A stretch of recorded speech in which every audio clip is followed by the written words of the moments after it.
Hello बच्चों, let's see this question. So the question says acid rain occurs due to atmospheric pollution of SO2, NH3, CO2 और N2.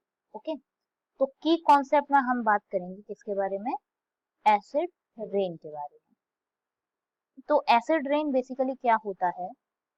Normally जब rain में आप कह सकते हैं H पॉजिटिव आयंस की कंसेंट्रेशन थोड़ी सी एलिवेट हो जाए या इंक्रीज हो जाए, तो elevated H positive ions, simply ये आप कह सकते हैं हाइड्रोजन आयंस अगर किसी रेन में होते हैं तो आप उसको क्या बोलेंगे कि that type of rain is acidic rain.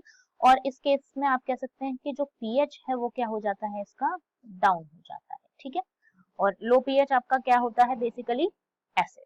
Okay, तो यहाँ पर इसको हम बोलते हैं एसिड रेन. अब होता क्या है कि ये जो एसिड रेन है वो कैसे फॉर्म होता है या किस तरीके से बनता है, तो यहाँ पर आपके दो मेनली एमिशंस होते हैं नेचर में, दैट इज सल्फर